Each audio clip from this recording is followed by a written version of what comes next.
Nachádzame sa pred obchodným domom Máj a hotelom Kyjev na Kamennom námestí. Bratislava už veľa rokov diskutuje o tom, že aká bude budúcnosť tohto priestoru. Mnoho odborníkov, ale aj aktivistov sa zasadzovalo už dlhší čas za to, aby tieto budovy boli vyhlásené za národnú kultúrnu pamiatku, keďže tvoria súčasť vlastne dedičstva modernej architektúry v Bratislave. V poslednej dobe prišiel investor Lordship, ktorý je vlastne vlastníkom hotela Kyjev, potom ako zavrel hotel, prišiel s urbanistickou štúdiou na prestavbu celého Kamenného námestia. Tá štúdia plus minus rátala so zbúraním týchto budov. Vznikol voči tomu nejaký odpor odbornej verejnosti, boli k tomu diskusie. Pamiatkový úrad teda nepodporil vyhlásenie týchto budov za národnú kultúrnu pamiatku.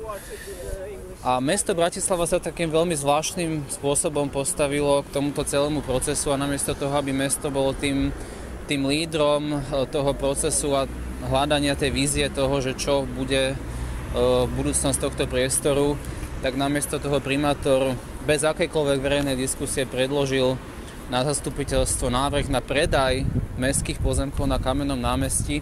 Mesto vlastní pomerne slušnú časť týchto pozemkov, takže vlastne má vplyv na to, že čo tu bude, lebo to územie sa musí rozvíjať ako nejaký jeden celok a ani investor nemôže ten svoj projekt realizovať bez toho, aby mal prístup k týmto pozemkom. Urbanistická štúdia Lordshipu v tých jednotlivých variantoch plus minus tie varianty sa zhodovali v tom, že by tu malo dôjsť k dosť veľkému zastávaniu celého tohto priestoru a aj ak tá budova, povedzme, obchodného domu by bola zachovaná, tak mala byť zachovaná vlastne tak, že by absolútne vlastne nevynikla z tých verejných pohľadov a bola by ponorená do nejakej novej štruktúry. A čo je možno to najpodstatnejšie, myšlienkovo tá štúdia navrhovala to, že ten priestor teda by mal byť uzavretý a tie priestory, ktoré by tu vznikli, by neboli až tak verejné priestory, ale boli by to skôr také poloverejné alebo skôr privátne priestory. Tomuto priestoru sa už dlhší čas venuje občianska iniciatíva Námestie pre ľudí. To združenie aktívnych občanov, ktorí sa snažia, aby tento priestor nebol taký zanedbaný. A aj na základe vlastne ich návrhov a iniciatív aj mesto osadilo v tomto priestore nejaké lavičky a trošku nejakými drobnými zásahmi sa ten priestor zlepšil. A práve preto, že teda aj aktívna občianska verejnosť sa začala venovať tejto téme Kamenného námestia, tak vznikol dosť veľký odpor voči tomuto postupu mesta a primátor nakoniec ten návrh stiahol a tie pozemky sa nepredali.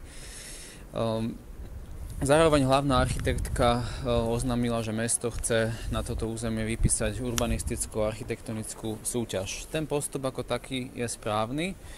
Problém je však ten, že mesto sa rozhodlo, respektíve niektorí poslanci mestského zastupiteľstva sa rozhodli, že tento proces treba urýchliť a teda treba, aby tá urbanistická štúdia Lordshipu vlastne slúžila ako podklad, z ktorého má vychádzať zadanie urbanisticko-architektonickej súťaže o budúcnosti Kamenného námestia.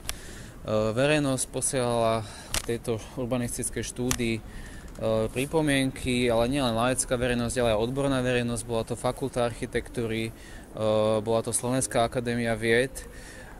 A teda väčšina odborníkov sa zhodla na tom, že tá štúdia nie je dobrá a že nemala by byť podkladom pre súťaž.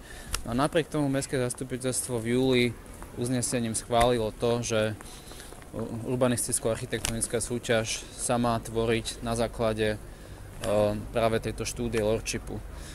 Je to veľmi zlý postup, je to postup, ktorý neguje vlastne nejakú participáciu verejnosti na rozhodovanie o takýchto kľúčových priestoroch, ktorý neguje odborné názory a ktorý neguje nejaký zdravý rozum. Tento spôsob riešenia problémov verejného priestoru v meste nie je transparentný, nie je participatívny a nie je dobrý a takýmto spôsobom sa ani na západe už dneska neriešia kľúčové verejné priestory. Myslím si, že Mestské zastupiteľstvo naopak jednak by malo schváliť nejaký model participácie verejnosti na rozhodovaní čo sa doteraz nestalo. A mestské zastupiteľstvo by malo určite revidovať, respektíve zrušiť toto uznesenie, ktoré bolo teraz v júli schválené a malo by sa jasne vyjadriť, že mesto by malo byť tým iniciátorom vízie a mesto na základe spoločnej diskusie s odbornou verejnosťou by malo pripraviť zadanie pre urbanistickú a architektonickú súťaž a v tomto celom procese investor a majiteľ pozemkov je len jeden z hráčov a jeden zo spolutvorcov názoru na toto územie a mesto nemôže byť v tomto procese vázalom, tak ako vlastne dneska sa to deje.